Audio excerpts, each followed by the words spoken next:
So, as we continue to observe the evolution of Donald Trump's foreign policy, specifically regarding Ukraine, some notable developments are emerging. In a pre-taped interview with Fox, Trump criticized Zelensky. Trump asserted that Zelensky, quote, has had enough and, quote, wants to settle with Putin.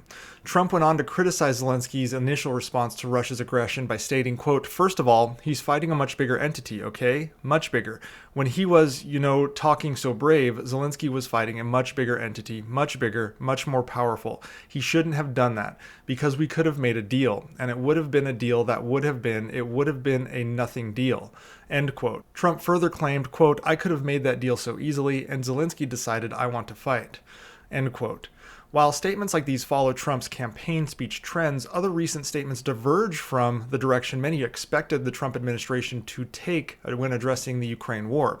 He actually went after Russia in other quotes, saying in a separate statement, quote, I'm going to do Russia, whose economy is failing, and President Putin a very big favor. Settle now and stop this ridiculous war. It's only going to get worse, end quote.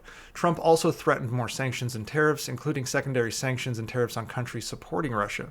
More intriguing, however, was a conversation between Robert Wilkie, who is the head of Trump's Pentagon transition team, and the BBC. When asked about Trump's policies towards Ukraine and Russia, Wilkie stated that Trump's first call pertaining to the war would likely be to President Putin. According to Wilkie, Trump's message to Putin would be clear. If Russia does not end its war in Ukraine, the United States will provide Zelensky with everything it needs to counter Russia's aggression. Wilkie also suggested that Trump's likely message to Zelensky would be critical, pointing out that Ukraine has not fully mobilized its resources, particularly its population aged 18 to 25. Trump would reportedly question why Ukraine is seeking extensive international support when it's not yet maximized its own national efforts. Additionally, Wilkie indicated that Trump would threaten to flood global markets with American oil and natural gas, driving prices below $40 per barrel. This strategy would not only further damage Russia's struggling economy, which is already plagued by 30% inflation, but also have the added effect of undermining Iran.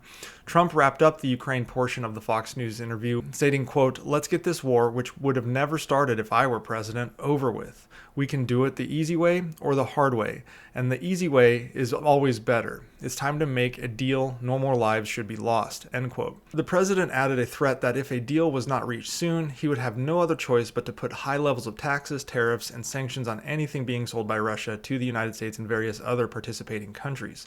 Now, paired with the threat of secondary sanctions on countries aiding Russia, Wilkie implied that Trump's approach could form a solid policy to pressure the Kremlin. However, there is concern over the apparent pause in aid to Ukraine as Trump evaluates foreign aid programs that he inherited from the Biden administration.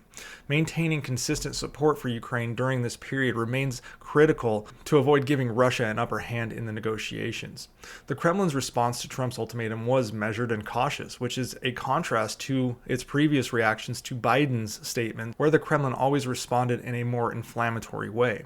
Kremlin spokesperson Dmitry Peskov said Russia did not see, quote, any particularly new elements in Trump's message. He acknowledged that Trump favors, quote, sanction-based methods, noting that during Trump's first term, he became the American president who most frequently used such tools. Peskov emphasized Russia's willingness for, quote, equal and respectful dialogue with the United States, recalling moments of such engagement during Trump's first term.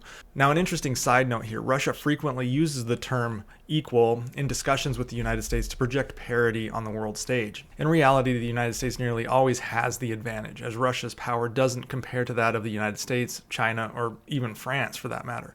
Nevertheless, Peskov stated that Russia is still waiting for signals from Washington which have not yet been received.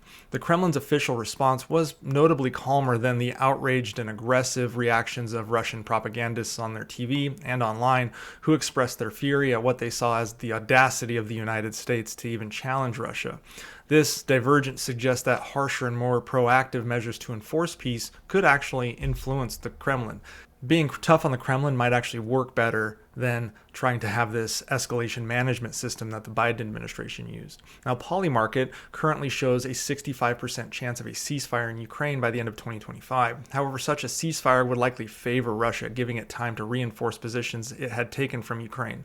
Territory Ukraine is unlikely to be able to reclaim, particularly under a ceasefire. A ceasefire may also fail to lead to a lasting peace, as both Putin's territorial ambitions and Ukraine's desire to reclaim its land remain unchanged. Both sides see potential benefits to prolonging the war. How much Trump can influence the situation through aid to Ukraine and sanctions against Russia remains uncertain. For now, we must wait for further policy clarifications.